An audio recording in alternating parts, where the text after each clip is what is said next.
എപ്പിസോഡിന്റെ തുടക്കത്തിൽ കാണിക്കുന്നത് ഇപ്പോൾ ലൂഷി ഷിയാങ്ങും ഷോവാനും തിരിച്ച് വീട്ടിലേക്ക് വരുന്നതാണ്. വരുന്ന സമയത്ത് ഇന്ന് എന്നോട് ടൈം സ്പെൻഡ് ചെയ്തതിന് താങ്ക് യു എന്നെല്ലാം തന്നെ ലൂഷി ഷിയാവ് പറയുന്നുണ്ട്. എന്നിട്ട് ഗുഡ് നൈറ്റ് പറഞ്ഞു പോകുന്ന സമയത്ത് അവളും തിരിച്ച് ഗുഡ് നൈറ്റ് പറയുന്നുണ്ട്. റൂമിൽ കയറുന്ന സമയത്ത് കാണുന്നത് അവളെ വെയിറ്റ് ചെയ്ത് അവിടെ ഗുയോയാൻ ഇരിക്കുന്നതാണ്. ഗുയോയാനാണെങ്കിൽ അവളെടുത്ത് എന്തേ അവൻ്റെ കൂടെ നന്നായിട്ട് ടൈം സ്പെൻഡ് ചെയ്തോ, പിന്നെ ഇവിടെ നീ ഇപ്പോൾ കുറച്ച് ദിവസമായിട്ട് താമസിക്കുന്നില്ല, നിനക്കാണെങ്കിൽ ഇവിടെ താമസിച്ച് ശീലമായോ എന്നൊക്കെ ചോദിക്കുന്നുണ്ട്.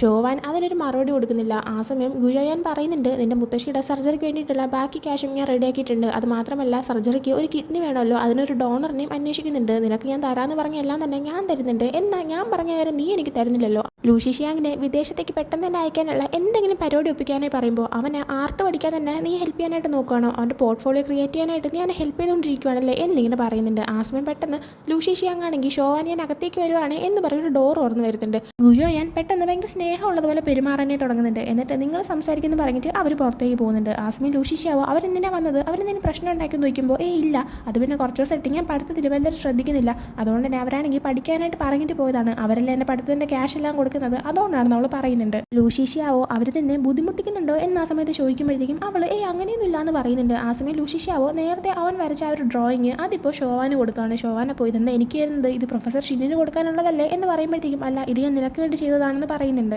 ഷോവാൻ അങ്ങനെ അത് വാങ്ങുന്നുണ്ട്. എന്നിട്ട് ലൂഷി ഷിയാവോ പോകാനായി തുടങ്ങാണ്. എന്നാൽ പോകുന്നതിന് മുന്നേ അവൻ പറയുന്നുണ്ട് ജിയാങ് ഫാൻ ഒന്നുകൂടെ പുറത്തേക്ക് പോകാനായിട്ട് ഇൻവൈറ്റ് ചെയ്തിട്ടുണ്ട്, എനിക്കാണെങ്കിൽ പ്രൊഫസർ ഷിന്നിനെ നാളെ ഒന്ന് കാണാനുണ്ട്, സോ നീ ഡയറക്റ്റ് അങ്ങോട്ടേക്ക് പോക്കോ, ഞാൻ പ്രൊഫസറിനെയും കണ്ടിട്ട് അങ്ങോട്ടേക്ക് വന്നോളാം എന്ന് പറയാണ്. ഷോവാൻ ഓക്കെ എന്ന് പറയുന്നുണ്ട്. അങ്ങനെ ലൂഷി ഷിയാവോ പോയി കഴിയുമ്പോഴത്തേക്കും തൊട്ടടുത്ത റൂമിൽ തന്നെ ഗുയോയാൻ നിൽക്കുന്നുണ്ടായിരുന്നു. അവൻ പോയി എന്ന് മനസ്സിലാവുന്നത് വീണ്ടും ഒരു ഷോവാൻ്റെ അടുത്തേക്ക് വരാണ്. ഷോവാൻ പെട്ടെന്ന് ലൂഷി ഷിയാങ് കൊടുത്ത ഒരു ഡ്രോയിങ് ഒളിപ്പിച്ച് വയ്ക്കുന്നുണ്ട്. ആ സമയം ഗുയോയാൻ വന്നിട്ട് അവൻ എന്തിനാ ഇങ്ങോട്ടേക്ക് വന്നത്, നമ്മുടെ സംസാരമല്ല അവൻ കേട്ടോന്ന് വെച്ചപ്പോൾ ഇല്ല അങ്ങനെയൊന്നുമില്ല എന്ന് പറയുന്നുണ്ട്. ഗുയോയാൻ ആ സമയം നിനക്കെങ്ങാനും ലൂഷി ഷിയാവിൻ്റെ അടുത്തുള്ള ക്രഷ് വല്ല അടിച്ചോന്ന് ഇങ്ങനെ ചോദിക്കുന്നുണ്ട്. അതിനാണെങ്കിൽ ഷോവാൻ മറുപടിയൊന്നും കൊടുക്കുന്നില്ല. ഗുയോയാൻ എനിക്ക് അപ്പോഴേ തോന്നി, അതുകൊണ്ട് തന്നെയാണ് ഇങ്ങനെ എന്ത് പറയാനും നീ ചെയ്യാതെ അവനെ സപ്പോർട്ട് ചെയ്തുകൊണ്ടിരിക്കുന്നത്, എനിക്കെല്ലാം മനസ്സിലാക്കാൻ പറ്റുന്നുണ്ടെന്ന് പറഞ്ഞിട്ട് ഗുയോയാൻ ആ റൂമിലേക്ക് വന്നപ്പോൾ ഷോവാൻ ആ ഡ്രോയിങ് ഒളിപ്പിച്ചത് അവർ കണ്ടിട്ടുണ്ടായിരുന്നു. അതുകൊണ്ട് തന്നെ പെട്ടെന്ന് ആ ഒളിപ്പിച്ച സ്ഥലത്ത് നിന്ന് അവർ പുറത്തേക്ക് എടുക്കുന്നുണ്ട്. എന്നിട്ട് ഈ ഡ്രോയിങ് ആര് തന്നെയാണ് എന്നിങ്ങനെ ചോദിക്കുന്ന സമയത്ത് അത് ലൂഷി ഷിയാവോ തന്നെയാണെന്ന് പറയുന്നുണ്ട്. ആ സമയം എന്തിനുള്ള ഡ്രോയിങ് ആണെന്ന് ചോദിക്കുന്ന സമയത്ത് അത് പിന്നെ പ്രൊഫസർ ഷിന്നിന് കൊടുക്കാനുള്ളതാണെന്ന് പറയുന്നുണ്ട്. അത് കേൾക്കുന്നതും അപ്പം തന്നെ അവർ കീറിക്കളയുന്നുണ്ട്. എന്നിട്ട് ഷോവാനോട് എങ്ങാനും ലൂഷി ഷിയാവോ വന്നിട്ട് ഈ ഡ്രോയിങ് എങ്ങനെ കീറിപ്പോയത് എന്നെല്ലാം ചോദിക്കുകയാണെങ്കിൽ ഇവിടുത്തെ സ്റ്റാഫ് അറിയാതെ എടുത്ത് കളഞ്ഞതാണെന്ന് നീ അവനോട് കള്ളം പറഞ്ഞാൽ മതി എന്ന് പറഞ്ഞ ശേഷം അവരോടൊന്ന് പുറത്തേക്ക് പോകുന്നുണ്ട്. ഷോവാനപ്പം നല്ല സങ്കടം വരുന്നുണ്ട്. അവർ ആ കീറിക്കളഞ്ഞ ഒരു ഡ്രോയിങ്ങിൻ്റെ കഷ്ണങ്ങളെല്ലാം തന്നെ അവളിങ്ങനെ കയ്യിലെടുക്കുന്നുണ്ട്. പിന്നീട് കാണിക്കുന്നത് അടുത്ത ദിവസം ജിയാങ് ഫാൻ വീണ്ടും പുറത്തേക്ക് പോകാനായിട്ട് ഇങ്ങനെ വിളിച്ചതുകൊണ്ട് തന്നെ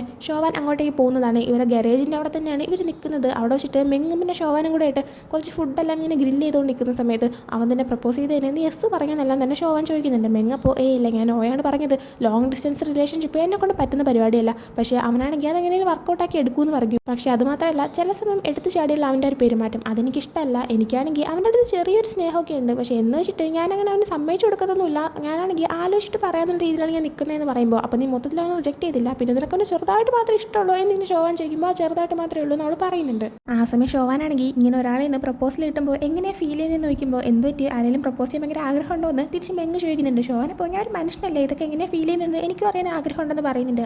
ആ സമയം മെങ്ങ് പറയുന്നുണ്ട് ഞാൻ നിന്നോട് നേരത്തെ ഒരിക്കൽ പറഞ്ഞിട്ടുള്ളത് പോലെ തന്നെ നമുക്കൊരാളുടെ ഫീലിങ്സ് തോന്നുമ്പോൾ നമ്മുടെ തലച്ചോറ് അത് മനസ്സിലാക്കുന്നതിന് മുന്നേ തന്നെ നമ്മുടെ ബോഡി റിയാക്ട് ചെയ്ത് തുടങ്ങുമെന്ന് പറയാണ്. അതും കേട്ടുകൊണ്ട് വന്ന ജിയാങ് ഫാൻ എന്ത് ബോഡി റിയാക്ട് ചെയ്യുന്നത് എന്തിനെക്കുറിച്ച് പറയുന്നു ചോദിക്കുമ്പോൾ നമ്മൾ പറയുന്നില്ല നീ ഒളിച്ച് കേൾക്കുമായിരുന്നു എന്ന് മെങ്ങ് തിരിച്ച് ചോദിച്ചിട്ട് അവൻ അടിക്കാനായി പോകുന്നുണ്ട്. അങ്ങനെ അടിയുണ്ടാക്കി അവരകത്തേക്ക് പോകുന്ന സമയത്ത് ഷോവാന് കുടിക്കാനായിട്ട് ഒരു ഗ്ലാസ്സിൽ ഡ്രിങ്ക്സും കൊണ്ട് അങ്ങോട്ടേക്ക് ലൂഷി ഷിയാങ് വരുന്നുണ്ട്. ലൂഷി ഷിയാങ്ങിന് കുടിക്കാനാണെങ്കിൽ അവൻ്റെ കയ്യിൽ മദ്യമായിരുന്നു ഇരിക്കുന്നുണ്ടായിരുന്നത്. അത് കാണുമ്പോൾ തനിക്കും അത് മതി എന്ന് പറയുന്നുണ്ട്. എന്നാൽ ലൂഷി ഷിയാങ് നീ കൊച്ചുകുട്ടിയാണ് ഇതൊന്നും കുടിക്കേണ്ടെന്ന് പറയുമ്പോൾ ഞാൻ അത്ര കൊച്ചുകുട്ടി എന്നല്ല നമ്മൾ പറയുന്നുണ്ട്. ആ സമയം ജിയാങ് ഫാൻ ലൂഷി ഷിയാങ്ങിനെ അകത്തേക്ക് വിളിക്കുന്നതുകൊണ്ട് തന്നെ അവൻ അങ്ങോട്ടേക്ക് പോവാണ്. ആ ടൈമിന് ആ ഒരു ഗ്യാരേജിൻ്റെ ഓണറായിട്ടുള്ള പിങ്ക് അങ്ങോട്ടേക്ക് വന്നിട്ട് ഇവക്ക് മദ്യം കുടിക്കണമെന്ന് ആഗ്രഹമുള്ളതുകൊണ്ട് തന്നെ ആരും കാണണ്ടെന്ന് പറഞ്ഞിട്ട് അവൾക്ക് ഒരു ക്യാൻ ബിയർ കൊടുക്കുന്നുണ്ട്. അങ്ങനെ അവളത് കുടിച്ചു നോക്കിയിട്ട് എനിക്കിത് ഇഷ്ടപ്പെട്ടു എന്നൊക്കെ ഇങ്ങനെ പറയാണ്. അതേസമയം ലൂഷി ഷിയാങ്ങിൻ്റെ വീട് കാണിക്കുകയാണെങ്കിൽ ഇപ്പോൾ സ്റ്റാഫ് വാഷ് ചെയ്യാനുള്ള ഡ്രസ്സെല്ലാം കൊണ്ട് ഇങ്ങനെ പോകാനായി തുടങ്ങുന്ന സമയത്ത് ഗുയോയാൻ അങ്ങോട്ടേക്ക് വന്നിട്ട് ലൂഷി ഷിയാൻ ഇവിടെ ഉണ്ടോ എന്ന് നോക്കുന്നുണ്ട്. ആ സമയം ഇല്ലാവും പുറത്തേക്ക് പോയി എന്ന് പറയുന്നുണ്ട്. ഷോവാൻ കൂടെ പോയോ എന്നിങ്ങനെ ചോദിക്കുമ്പോൾ ആ ഷോവാനും കൂടെ പോയി എന്ന് പറയുന്നുണ്ട്. അത് ഗുയോയാൻ ഇഷ്ടപ്പെടുന്നില്ലെങ്കിലും അവരുടെ മുന്നേ വെച്ചിട്ട് എന്തായാലും അവനൊരു കൂട്ട് കിട്ടിയത് നന്നായി എന്ന് പറയുന്നുണ്ട്. അവരും അതെ ശരിയാന്ന് പറഞ്ഞിട്ട് അവിടെ നിന്ന് പോകാനായി തുടങ്ങുന്നുണ്ട്. എന്നാൽ അവർ പോയി കഴിയുന്നതും ഇവരിങ്ങനെ മനസ്സിൽ വിചാരിക്കുന്നുണ്ട് അവൾ ഓരോ ദിവസം എന്നെ പറ്റിച്ചുകൊണ്ടിരിക്കുകയാണെന്ന്. എന്നിട്ട് അവർ നേരെ ചെന്ന് ലൂഷി ഷിയാങ്ങിൻ്റെ റൂമിലേക്ക് കയറുന്നുണ്ട്. എന്നിട്ട് ലൂഷി ഷിയാവോട് ഡ്രോയിങ് ചെയ്യുന്ന ഒരു ഏരിയയിലേക്ക് അവർ പോകുന്നുണ്ട്. അവിടെ ചെന്നിട്ട് പ്രൊഫസർ ഷിന്നിന് അവൻ കൊടുക്കാനായിട്ട് വശിക്കുന്ന ഒരു ഡ്രോയിങ് എവിടെയാണെന്ന് നോക്കുന്നുണ്ട്. അന്വേഷിക്കുന്ന സമയത്ത് ഒരു ഫയലിലിരിക്കുന്നത് കാണുന്നുണ്ട്. അവരാണെങ്കിൽ ആ ഒരു ഫയൽ എടുക്കുകയും മറ്റൊരു ഫയൽ അവിടെ റീപ്ലേസ് ചെയ്ത് വയ്ക്കുകയും ചെയ്യുകയാണ്. അതേസമയം തന്നെ ഷോവാനെയൊക്കെ കാണിക്കുകയാണെങ്കിൽ ഇപ്പോൾ ഗാരേജിൻ്റെ അകത്തേക്ക് ലൂഷി ഷിയാങ് കയറി വരുമ്പോൾ കാണുന്നത് ഷോവാൻ ഡ്രിങ്ക് ചെയ്തിട്ട് ഒരുമാതിരി കിളിയൊക്കെ പോയി നിന്നിട്ട് മെങ്ങിൻ്റെ അവിടെ നിന്ന് പാട്ട് പാടുന്നതാണ്. കാണുമ്പോൾ തന്നെ ലൂഷി ഷാങ്ങിന് അവൾ നന്നായിട്ട് ഡ്രിങ്ക് ചെയ്തു എന്ന് മനസ്സിലാക്കാൻ പറ്റുന്നുണ്ട്. അങ്ങനെ അവിടെ ഇരിക്കുന്ന ജിയാങ് ഫാനിനോടും പിങ്ങിനോടൊക്കെ തന്നെ നിങ്ങൾ ആരാണ് ഇവർക്ക് മദ്യം കൊടുത്തതെന്നൊക്കെ ചോദിക്കുന്നുണ്ട്. എന്നാൽ ഞങ്ങളാരും അല്ല എന്നൊക്കെ അവർ പറയുന്നുണ്ട്. അതിനുശേഷം പിന്നീട് നൈറ്റ് വീട്ടിലേക്ക് പോകുന്ന സമയത്ത് ഷോവാനാണെങ്കിൽ ഇങ്ങനെ ഡ്രിങ്ക് ചെയ്തിട്ടുള്ളതുകൊണ്ട് തന്നെ അവളാണെങ്കിൽ മൊത്തത്തിൽ ഓക്കെ ആയിരുന്നില്ല. അവൾ നടന്നു പോകുന്ന സമയത്ത് ലൂഷി ഷാവിനെ വിളിച്ചിട്ട് എൻ്റെ കാല് വേദനിക്കുന്നു, എനിക്ക് നടക്കാൻ പറ്റുന്നില്ല എന്ന് പറയുന്നുണ്ട്. അവനങ്ങനെ അവളുടെ അടുത്തേക്ക് പോയിട്ട് നിനക്ക് ഏത് കാലം വേദനിക്കുന്നതെന്നൊക്കെ ചോദിക്കുന്നുണ്ട്. അവളുടെ ഷൂ ലേസ് അഴിഞ്ഞിരിക്കുന്നതെല്ലാം കെട്ടിക്കൊടുക്കുന്നുണ്ട്. ആ ഒരു മൊമെന്റിൽ അവൾ അവനൊന്ന് നോക്കി നിന്നുന്നുണ്ട്. ആ സമയത്ത് തന്നെ അവളെ എടുത്തുകൊണ്ട് പോരണ്ടാവും തുടങ്ങുന്നുണ്ട്. ആ സമയം അവളാണെങ്കിൽ ഇങ്ങനെ പറയുന്നുണ്ട് എൻ്റെ തല നന്നായിട്ട് വേദനിക്കുന്നു എന്ന്. അവനപ്പോൾ നീ എന്തിനാണ് ഇത്രയും ഡ്രിങ്ക് ചെയ്തതെന്ന് വയ്ക്കുമ്പോൾ അത് പിന്നെ എനിക്ക് നല്ല വിഷമം ഉണ്ടായിരുന്നു. ഞാനാണെങ്കിൽ ഒരു കാര്യം നേടിയെടുക്കാനായിട്ട് ഇമ്പോർട്ടൻ്റ് ആയിട്ടുള്ള ഒരുപാട് കാര്യങ്ങൾ സാക്രിഫൈസ് ചെയ്തു. അവസാനം ഞാൻ ഒരു മോശക്കാരായിട്ടുള്ള ആളാവുകയും ചെയ്തു. പക്ഷേ ഇത്രയൊക്കെ സംഭവിച്ചിട്ട് പോലും ഞാൻ ആഗ്രഹിക്കുന്നത് എന്താണോ അതെനിക്ക് നേടിയെടുക്കാൻ പറ്റുമെന്ന് തോന്നില്ല. ചെയ്ത തെറ്റുകളാണെങ്കിൽ തിരിച്ചെടുക്കാൻ പറ്റുമെന്ന് തോന്നില്ല എന്ന് പറയുന്നുണ്ട്. അത് കേൾക്കുന്ന ലൂഷി ഷാങ് നീ ഇപ്പോൾ ഒരു മോശക്കാരിയാണെങ്കിൽ തന്നെ എന്താ പ്രശ്നമെന്ന് ചോദിക്കുന്നുണ്ട്. ആ സമയം എന്ത് പറ്റി മോശക്കാരായിട്ടുള്ള ആൾക്കാരുടെ നിനക്ക് ദേഷ്യമൊന്നുമില്ലേന്ന് അവൾ തിരിച്ചു ചോദിക്കുമ്പോഴത്തേക്കും ഞാനും അത്ര നല്ല ആളൊന്നും അല്ല എന്ന് അവൻ പറയുന്നുണ്ട്. അവളപ്പോൾ അങ്ങനെയൊന്നുമല്ല, നീ ശരിക്കും നല്ലൊരു പയ്യനാണ്, നീ ഭയങ്കര പാവമാണ്, ഭയങ്കര കാമായിട്ടുള്ളൊരു പയ്യനാണ്, അതുപോലെ തന്നെ കൈൻഡാണ്, സത്യസന്ധനായിട്ടുള്ള ഒരാളാണെന്നൊക്കെ പറയുന്നുണ്ട്. ലൂഷി ഷാങ് അപ്പോൾ അത് കേട്ട് ചിരിച്ചിട്ട് നിനക്ക് ആൾക്കാരെ മനസ്സിലാക്കാനേ പറ്റത്തില്ല എന്ന് പറയുന്നുണ്ട്. ആ സമയം ഷോവാൻ ഞാൻ തമാശ പറഞ്ഞതല്ല, ഞാൻ ആരെയൊക്കെയാണ് സ്നേഹിക്കുന്നത് അവരെല്ലാവരും നല്ല ആൾക്കാരാണ്, നീ മെങ്ങ് നിങ്ങളെല്ലാവരും എനിക്ക് ഭയങ്കര ഇഷ്ടമാണെന്ന് പറയുന്നുണ്ട്. അത് കേൾക്കുമ്പോഴത്തേക്കും ലൂഷി ഷാവയ്ക്ക് സന്തോഷമാവുന്നുണ്ട്. ആ സമയത്ത് തന്നെ ഷോവാൻ വീണ്ടും പറയുന്നുണ്ട് ഞാൻ നിന്നെ ഏറ്റവും നന്നായിട്ട് എന്നെ ട്രീറ്റ് ചെയ്യണമെന്ന് ആഗ്രഹിക്കുന്നു. കാരണം ഞാൻ ഒരുപാട് തെറ്റായിട്ടുള്ള കാര്യങ്ങൾ ചെയ്തിട്ടുണ്ട്. അത് അറിഞ്ഞു കഴിഞ്ഞാൽ ഒരുപക്ഷെ നീ എന്നെ ഇട്ടിട്ട് പോകുമെന്നും നീ എന്നെ വെറുക്കുമെന്നും എനിക്ക് പേടിയുണ്ട്. അതുകൊണ്ട് തന്നെ ഞാനിപ്പോൾ ഇത്ര നന്നായിട്ട് നിൻ്റെ അടുത്ത് പെരുമാറുകയും നീ ആഗ്രഹിക്കുന്ന എന്താണോ അത് കിട്ടാനായിട്ട് നിന്നെ ഹെൽപ്പ് ചെയ്യാൻ ചെയ്തു കഴിഞ്ഞാൽ ഒരുപക്ഷെ ഞാൻ ചെയ്യുന്ന ഒരു കാര്യങ്ങൾ കാരണം ഞാൻ മോശക്കാരിയായി തീരുമ്പോഴത്തേക്കും ഇങ്ങനെ ചെയ്യുന്ന കാര്യങ്ങളുണ്ട് അല്പമെങ്കിലും ഞാൻ നല്ലവളായാലോ എന്നൊരു പ്രതീക്ഷ എൻ്റെ മനസ്സിലുണ്ട് നമ്മൾ പറയുന്നുണ്ട്. അതിനുശേഷം അവർ വീട്ടിലേക്ക് എത്തുന്ന സമയത്ത് ഷോവാൻ ഉറങ്ങിപ്പോയതുകൊണ്ട് തന്നെ ലൂഷി ഷാവ് തന്നെയാണ് അവളെ ബെഡിലേക്ക് കൊണ്ട് കിടത്തുന്നതും ബെഡ്ഷീറ്റെല്ലാം മൂടി കൊടുക്കുന്നതും. എന്നിട്ട് അവളെ നോക്കിയിട്ട് അവൻ പറയുന്നുണ്ട് നീ എത്ര മോശക്കാരിയായാലും നിനക്ക് എത്ര കുറവുകളുണ്ടെങ്കിലും നിന്നെ മൊത്തത്തിൽ സ്നേഹിക്കുന്ന ഒരാൾ ഉറപ്പായിട്ടുണ്ടായിരിക്കും എന്ന് പറഞ്ഞിട്ട് പോകുന്നുണ്ട്. അതിനുശേഷം അടുത്ത ദിവസം ലൂഷി ഷിയാങ് പ്രൊഫസർ ഷിന്നിനെ കാണാനായിട്ട് പോകാനായി ഇറങ്ങുന്ന സമയത്ത് അങ്ങോട്ടേക്ക് ഷോവാൻ വന്നിട്ട് നീ ഇതിൻ്റെ പോർട്ട്ഫോളിയോ എല്ലാം എടുത്തു എന്നൊക്കെ ചോദിക്കുന്നുണ്ട്. അവനിപ്പോൾ എല്ലാം എടുത്തു എന്ന് പറയുന്ന സമയത്ത് നീ പേടിക്കേണ്ട, ഉറപ്പായിട്ട് നിനക്ക് പാസ്സാവാൻ പറ്റുമെന്ന് അവൾ പറയുന്നുണ്ട്. അങ്ങനെ അവനോട് നിന്ന് പോയി കഴിയുന്ന സമയത്ത് അവൾ വീടിൻ്റെ അകത്തേക്ക് കയറി പോവാണ്. ആ സമയത്ത് പക്ഷേ ഗുയോ ഞാൻ അവൾ അടുത്തേക്ക് വിളിച്ചിട്ട് ഈ പൂക്കൾ എങ്ങനെയുണ്ട്, എന്നെ കല്യാണത്തിന് വയ്ക്കാൻ പറ്റിയതാണെന്ന് ഇങ്ങനെ ചോദിക്കുമ്പോഴത്തേക്കും നിങ്ങൾക്ക് ഇഷ്ടമാണെങ്കിൽ വയ്ക്കാൻ പറഞ്ഞിട്ട് അവൾ പോകാനായി തുടങ്ങുന്നുണ്ട്. എന്നാൽ ഗുയോ ഞാൻ തടങ്ങിയിട്ട് ഇങ്ങനെയാണ് മുതിർന്നവരോട് സംസാരിക്കുന്നത്, ഇങ്ങോട്ട് വാ എനിക്ക് എന്നോട് സംസാരിക്കാനുണ്ടെന്ന് പറയുന്നുണ്ട്. അങ്ങനെ അവളാണെങ്കിൽ അവരുടെ അടുത്തേക്ക് പോയിട്ട് എന്താ വേണ്ടതെന്ന് ചോദിക്കുമ്പോഴത്തേക്കും നമ്മുടെ ഡീൽ ഇവിടെ അവസാനിക്കുകയാണ്, സോ നിനക്ക് തിരിച്ചു പോകാനുള്ള ടൈമായി എന്ന് പറയുന്നുണ്ട്.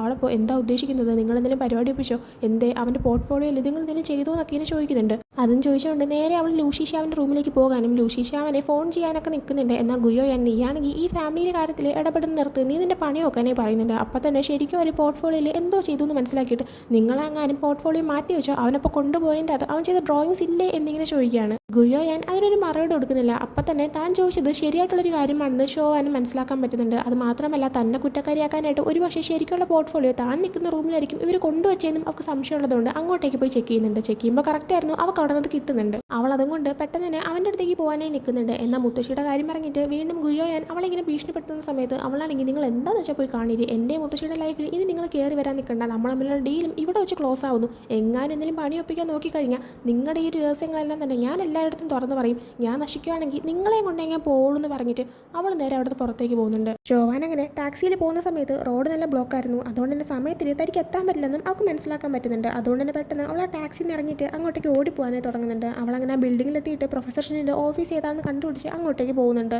അവൾ നേരെ പ്രൊഫസർ ഷിന്നിൻ്റെ അടുത്തേക്ക് വന്നിട്ട് ഇത് ലൂഷി ഷാവയുടെ പോർട്ട്ഫോളിയോ ആണ്, അവൻ വീട്ടിൽ നിന്ന് എടുത്തുകൊണ്ട് വന്നത് മാറിപ്പോയിട്ടുണ്ടായിരുന്നു, ഇത് നോക്കാതെ നിങ്ങൾ അവനെ റിജക്ട് ചെയ്ത് വിട്ടേക്കരുത്, ഇതൊന്ന് നോക്കണമെന്ന് പറയുന്നുണ്ട്. അങ്ങനെ അയാളാണെങ്കിൽ അതെല്ലാം ഓപ്പൺ ചെയ്ത് നോക്കുന്നുണ്ട്. അയാൾ പറയുന്നുണ്ട് എനിക്ക് അവൻ്റെ ഡ്രോയിങ്സ് എല്ലാം ഇഷ്ടപ്പെട്ടു, പിന്നെ നീ വിചാരിക്കുന്ന പോലെ ഞാൻ അവൻ റിജക്റ്റ് ഒന്നും ചെയ്ത് വിട്ടിട്ടില്ല, എനിക്ക് അവൻ ലൈവായിട്ട് ഡ്രോയിങ് ചെയ്യുന്ന കാണണമായിരുന്നു, അതുകൊണ്ട് തന്നെ അവൻ എൻ്റെ റൂമിൽ ഇരിക്കുന്നുണ്ടെന്ന് പറയുന്നുണ്ട്. അത് കേൾക്കുമ്പോഴാണ് ഷോവാന് ഇത്തിരി ആശ്വാസമാവുന്നത്. ആ സമയം പ്രൊഫസർ ഷിൻ നീ വെയിറ്റ് ചെയ്യുവാണെങ്കിൽ അവൻ ഇപ്പം തന്നെ കഴിഞ്ഞ് വരുമെന്ന് പറയുന്നുണ്ട്. ഷോവാൻ അപ്പോൾ ഇല്ല കുഴപ്പമില്ല, എനിക്കാണെങ്കിൽ പോവേണ്ട അത്യാവശ്യമെന്ന് പറഞ്ഞിട്ട് അവൾ അവിടെ നിന്ന് പോകുന്നുണ്ട്. അതിനുശേഷം പ്രൊഫസർ ഷിൻ നേരെ ലൂഷി ഷാങ് ഡ്രോയിങ് ചെയ്തുകൊണ്ടിരിക്കുന്ന ഒരു റൂമിലേക്ക് ചെല്ലുന്നുണ്ട്. അവൻ വരച്ചുകൊണ്ടിരിക്കുന്ന ഒരു പിക്ചറെല്ലാം നോക്കുന്നുണ്ട്. അത് മാത്രമല്ല ഞാൻ അതിൻ്റെ പോർട്ട്ഫോളിയോ കണ്ടായിരുന്നു എന്നും ഒരു പെൺകുട്ടിയാണെങ്കിൽ അതെനിക്ക് കൊണ്ട് തന്നതാണെന്നും നീ വീട്ടിൽ നിന്ന് എടുത്തുകൊണ്ടത് മാറിപ്പോയി എന്നുള്ള കാര്യങ്ങളെല്ലാം തന്നെ അയാൾ പറയുന്നുണ്ട്. അപ്പോൾ തന്നെ അത് ഷോവാനാണെന്ന് ലൂഷി ഷാങ്ങിന് മനസ്സിലാക്കാനും പറ്റുന്നുണ്ട്. അതിനുശേഷം ലൂഷി ഷാവോ വീട്ടിൽ ചെന്നിട്ട് നേരെ ഷോവാൻ്റെ റൂമിലേക്കാണ് പോകുന്നത്. എന്നാൽ അവിടെ ചെല്ലുമ്പോൾ അവൾ അവിടെ ഉണ്ടായിരുന്നില്ല. സ്റ്റാഫ് ആണെങ്കിൽ അവളുടെ റൂം ക്ലീൻ ചെയ്തുകൊണ്ടിരിക്കുമായിരുന്നു. ആ സമയത്ത് തന്നെ അവൾ എവിടെയെന്ന് നോക്കുമ്പോൾ അറിയത്തില്ല, മുത്തശ്ശീനെ കാണാൻ ഹോസ്പിറ്റലിൽ പോയതാണെന്ന് തോന്നുന്നു ആ ഒരു സ്റ്റാഫ് പറയുന്നുണ്ട്.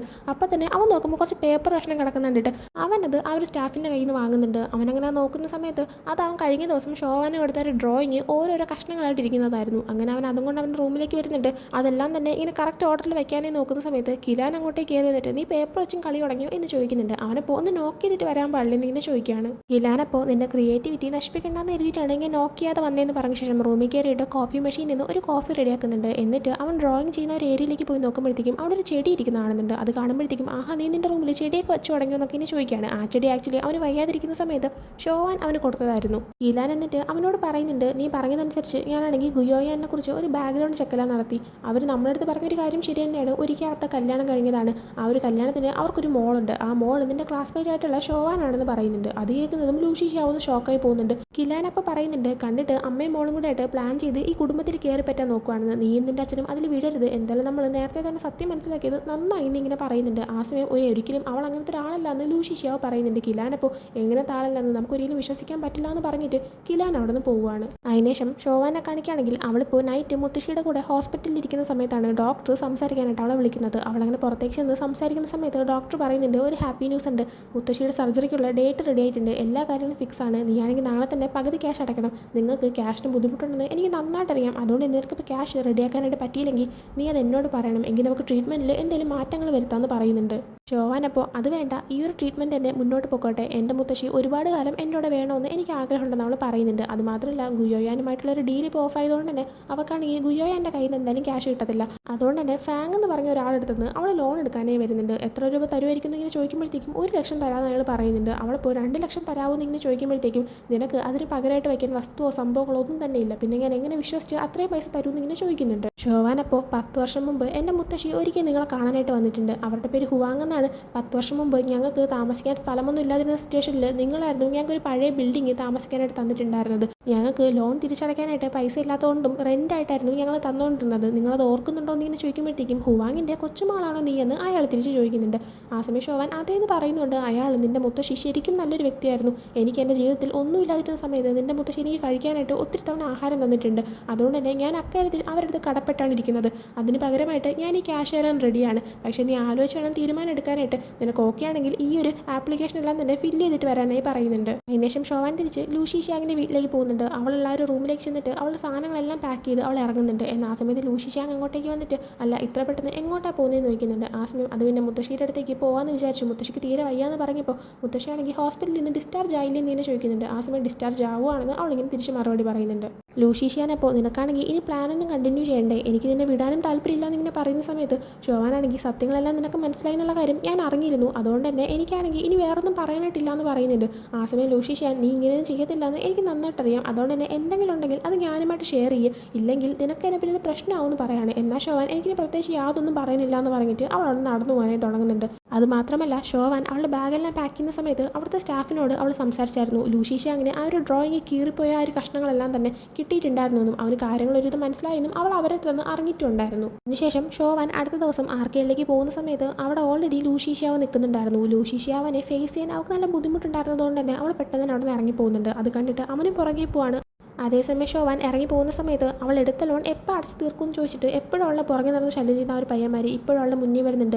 ഞങ്ങൾ ചോദിച്ച എന്തായി, അതിനുള്ള മറുപടി ഞാൻ കൊണ്ടേ തന്നെ കേൾക്കണം, ബോസ് നിന്നെക്കുറിച്ച് ചോദിക്കുന്നുണ്ടെന്ന് പറയുമ്പോൾ അവളപ്പോൾ ഞാൻ ആലോചിച്ചതിന് ശേഷം ഒരു മറുപടി പറയാം എന്നിങ്ങനെ പറഞ്ഞിട്ട് പോകാനെ തുടങ്ങുമ്പോഴത്തേക്കും നാളെ തന്നെ ഒരു മറുപടി പറഞ്ഞു വേണം, കൂടുതൽ ആറ്റിറ്റ്യൂഡ് ഇട്ട് പെരുമാറാൻ നിൽക്കരുത്, എങ്കിൽ നിന്നെ വെറുതെ വിടത്തില്ല എന്ന് അവന്മാർ പറയുന്നുണ്ട്. എന്നാൽ ആ ടൈമിൽ ലൂഷി ഷാവ് അങ്ങോട്ടേക്ക് വന്നിട്ട് നിനക്കൊന്നും എൻ്റെ ഇത് ഒരിക്കലും കിട്ടിയിട്ട് മതിയായില്ലേ, വീണ്ടും ചോദിച്ചാൽ അങ്ങനെയാണോ നീയൊക്കെ ഇവിടെ നിൽക്കുന്നതെന്ന് ചോദിക്കുന്നുണ്ട്. ആ സമയം തന്നെ ഷോവാനാണെങ്കിൽ അവിടെ നടന്നു പോകാൻ തുടങ്ങുന്നുണ്ട്. എന്നാൽ ലൂഷി ഷാവ് തടങ്ങിയിട്ട് എന്തു പറ്റി എൻ്റെ അടുത്ത് നിന്ന് ഒഴുകി മാറാൻ നോക്കുകയാണെന്ന് നീ ചോദിക്കുകയാണ്. എന്നാൽ അവൾ ഇല്ല അങ്ങനെയൊന്നുമില്ല, എനിക്ക് വർക്കിന് ടൈമായി എന്ന് പറഞ്ഞിട്ട് പെട്ടെന്ന് നടന്ന് പോവുകയാണ്.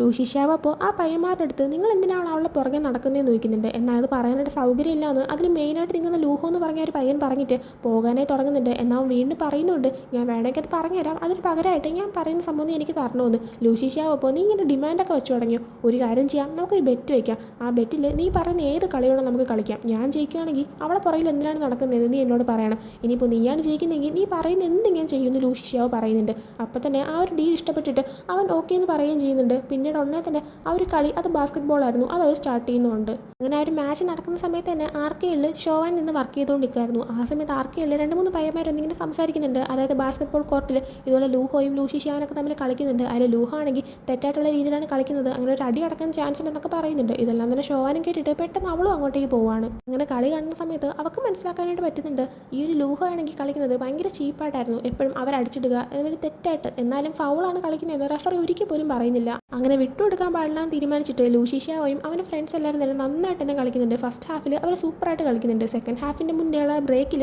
ഷോവാനെല്ലാം തന്നെ വാഷ്റൂമിൻ്റെ ഏരിയയിൽ ഇങ്ങനെ വന്ന് നിൽക്കുന്ന സമയത്ത് അങ്ങോട്ടേക്ക് ഒരു ലൂഹോ എല്ലാം വരുന്നുണ്ട്. ഷോവാനെ കാണുന്നതും ആഹാ നീ ഇവിടെ ഉണ്ടായിരുന്നു, നീയാണെങ്കിൽ അവനിങ്ങനെ വളച്ചു വെച്ചേക്കാണല്ലേ, നിന്റെ കൈപ്പത്തിയിൽ വെച്ചിട്ട് നീ അവനായിട്ട് ഇങ്ങനെ അമ്മാനം അടിക്കുകയാണല്ലോ, നീ പറയുന്നത് എന്തോ ചെയ്യുമെന്ന് തോന്നുന്നില്ലല്ലോ എന്നൊക്കെ ഇങ്ങനെ ലൂഷി ഷിയാവനെ കുറിച്ച് പറയുന്നുണ്ട്. ഷോവാനപ്പോൾ എനിക്ക് സത്യം പറഞ്ഞാൽ നിൻ്റെ ആരും ഓർത്തിട്ട് ഭയങ്കരമായിട്ട് പാവം തോന്നാണ്. കാരണം നിനക്കാണെങ്കിൽ അവൻ്റെ മുന്നിൽ മര്യാദയ്ക്കൊന്നും ജയിക്കാൻ പോലും പറ്റത്തില്ല. അങ്ങനെ ജയിക്കാൻ പറ്റിയിരുന്നെങ്കിൽ നീ ഇങ്ങനെ ഒരുമാതിരി ഫൗള് കളി കളിച്ചിട്ട് ജയിക്കാനായിട്ട് നോക്കത്തില്ലായിരുന്നു എന്ന് പറയുന്നുണ്ട്. ലൂഹ ആ ടൈമിൽ ഞാൻ അതിനെ അടിക്കുമെന്ന് പറയുന്ന സമയത്ത് നീ ധൈര്യം ഉണ്ടെങ്കിൽ കൈ വെക്കാനായിട്ട് അവൾ പറയുന്നുണ്ട്. ആ സമയത്ത് അവൻ അവളെ അടിക്കുകയും ചെയ്യുന്നുണ്ട്. അവൾ താഴേക്ക് ചെന്ന് വീഴുമ്പോഴത്തേക്കും അവളുടെ മുതുകിലിട്ട് കുറേ തവണ ചവിട്ടുന്നുണ്ട്. ആ സമയത്ത് അവൻ്റെ ഫ്രണ്ട്സ് വന്ന് പിടിക്കുന്നതുകൊണ്ട് മാത്രമാണ് അവളെ അവൻ വെറുതെ വിടുന്നത്. അങ്ങനെ അതും കാണിച്ചുകൊണ്ടാണ് ഈ ഒരു എപ്പിസോഡ് ഇവിടെ എൻഡ് ആവുന്നത്. സോ ഈ ഒരു എപ്പിസോഡ് നിങ്ങൾക്ക് ഇഷ്ടപ്പെട്ടിട്ടുണ്ടെങ്കിൽ ലൈക്ക് ചെയ്യുക, ഷെയർ ചെയ്യുക, സബ്സ്ക്രൈബ് ചെയ്യുക. പുതിയ വീഡിയോ വരുന്നതുവരെ ബൈ ഫ്രം ഡ്രാമ ഡിക്കോ ഡയറീസ്.